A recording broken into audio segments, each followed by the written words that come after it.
Até que um dia que aconteceu uma coisa extraordinária, que chegou uma mulher, aí ela contou uma história, que era que o marido dela era um vagabundo, não trabalhava, e ela trabalhava feito louca. E o marido pedia dinheiro a ela o tempo todo e dizia que ele estava fazendo uma casa para ela, né? Aí ela dava o dinheiro, aí ele sumia uma semana, 10 dias, aí voltava e dizia, olha, o cimento ajudou muito e tal, e está aqui o recibo.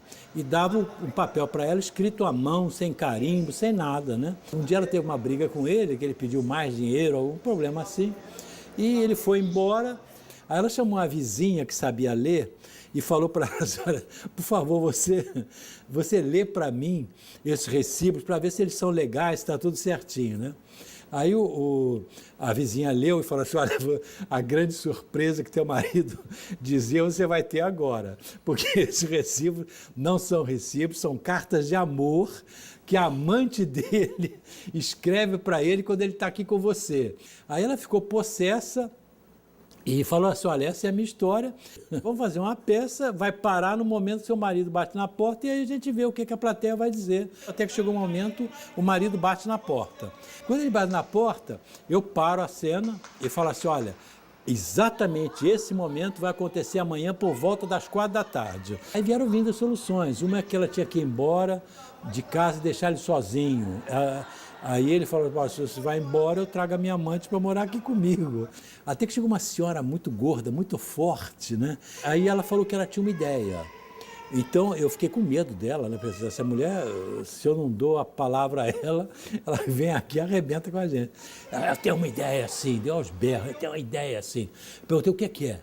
Ela falou assim, é que a gente tem que ter, a mulher tem que ter uma conversa muito clara com o marido. E depois perdoa. Aí eu acho, pô, isso não justifica tanta cara feia e tal, né? Aí eu falei para a atriz, olha, vai lá ter uma conversa bem clara com ele e depois você perdoa.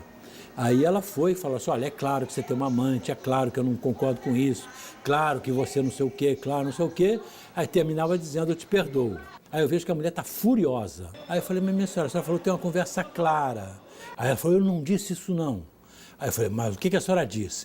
Ela falou assim, eu disse uma conversa muito clara. Aí eu falei, eu entendi uma conversa muito clara. A senhora disse que não falou isso, que falou uma conversa muito clara. Qual é a diferença de uma conversa muito clara para uma outra conversa muito clara? Só você que não entende, não sei o quê. Aí eu fiquei nervoso, falei assim, por que a senhora não sobe aqui no palco? E a senhora mesmo mostra que raio de conversa muito clara é essa, porque eu não sei o que é.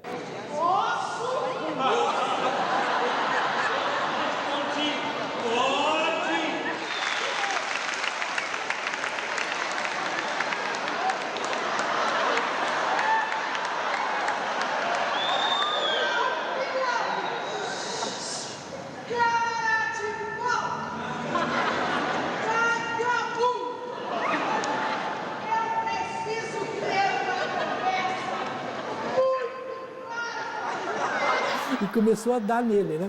Dar porrada nele. Eu pulei em cima da mulher, mas eu acabei lá com cenografia, caí lá para trás, os outros vieram para tentar ajudar. E ali foi a primeira vez que eu vi ela entrando em cena e sendo ao mesmo tempo personagem e pessoa. Quando o espectador, não aguentando o que está acontecendo em cena, intervém para mudar a cena. E daí para diante eu não fiz mais a dramaturgia simultânea. E aí eu chamei de teatro fórum, porque como todo mundo, no fim do espetáculo, dizia queremos foro, eu falei assim, não, isso aqui é teatro fórum, já é no meio do espetáculo mesmo. O espetáculo é o fórum.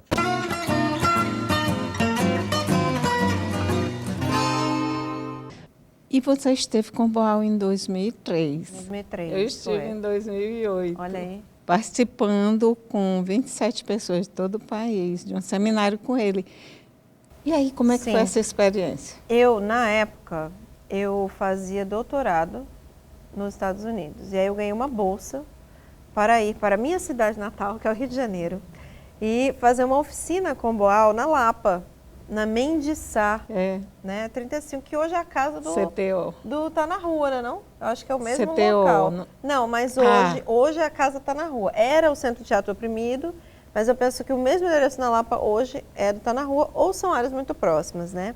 Então eu passei lá 1 mês e meio estudando, né, com ele, fazendo a oficina com ele, chegava exausta em casa, porque os jogos cênicos eram muito intensos, né? E você tinha toda aquela demanda física e aprendi bastante. Ele era a pessoa mais dinâmica ali da equipe, a pessoa que mais criava, né?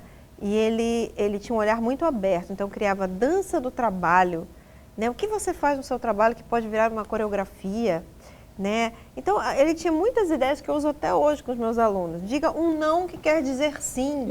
Isso. Ele questionava muito, assim, a vida social, né? De uma forma automatizada, ou da forma automatizada, né? Que nós usamos para vivenciá-la. E ele era esse espírito jovem, né? Brincalhão, malandro, muito. né?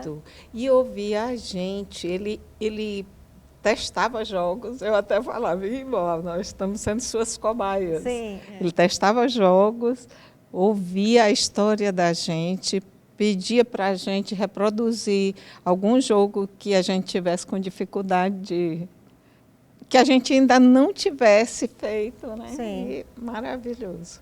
O que é mais usado no mundo inteiro hoje é o teatro fórum. How many of you here know that you're at a forum theater event and what that means? Can I see some hands, please? See, it's great. This has been happening with this show. We're doing this work for about 26 years.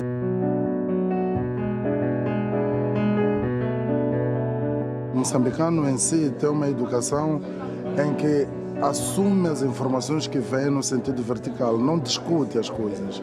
É a grande vitória que nós estamos a conseguir com o Teatro do Prometeu, é que as pessoas aceitem discutir as questões da comunidade onde vivem, mas também discutir próprias questões. As pessoas abrem um espaço no teatro para transpirarem segredos, para transpirarem confidencialidades que têm por dentro. Portanto, cada espetáculo é para nós um grande momento de introspecção. Um resultado muito interessante que ficou para nós no texto, com relação a esse texto do Onuana, Nós Matamos o Cão Tinhoso, foi que os alunos, através da performance, perceberam que existia uma animalização das pessoas ali, porque é uma crítica ao regime ditatorial em Moçambique, e uma humanização desse cachorro. Mas eles não perceberam isso lendo o texto, eles perceberam fazendo a cena. Então foi algo assim muito profundo, porque quando você faz a cena baseada num texto, aquela cena ela se torna parte do teu corpo. Então você começa a entender aquilo de uma forma muito mais física, né?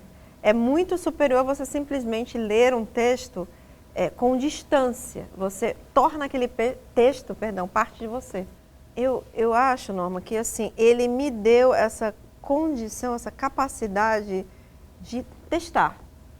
Né? Então eu falo para os alunos hoje, para as alunas, vamos fazer testes. Professora, como você quer ensinar isso aqui? Não sei ainda. Nós vamos testar. E aí nesses testes nós vamos ver, nós todos vamos votar decidindo o que é melhor. Se o primeiro momento, o segundo momento que nós testamos, eles ficam assim boquiabertos, porque muitas vezes é nos testes que nós descobrimos formas interessantes de fazer uma performance, né? E também de jogar, né? Qualquer coisa pode ser um jogo. Então eu tenho um jogo que eu acho que foi eu que inventei, não sei, que eu falo assim, né? O dia hoje foi bom ou ruim? Ah, foi ruim. Normalmente o jovem fala, foi ruim, né? O dia foi ruim, mas por quê? Você não tem o que comer, você não tem o que vestir, você não tem onde morar? Não, eu tenho tudo isso. Então vamos dizer, o que foi ruim para você hoje? Perdi um ônibus. Poderia ser pior? Poderia ser pior. Poderia ter acontecido o quê? Ah, poderia ter caído, poderia ter machucado o joelho. Poderia ser melhor? Poderia. O ônibus poderia ter chegado na hora que eu estava lá e eu poderia ter pego. Então, poderia ser melhor, poderia ser pior. É um jogo assim que eu inventei com essa prática de teatro mesmo, né? Me permiti inventar.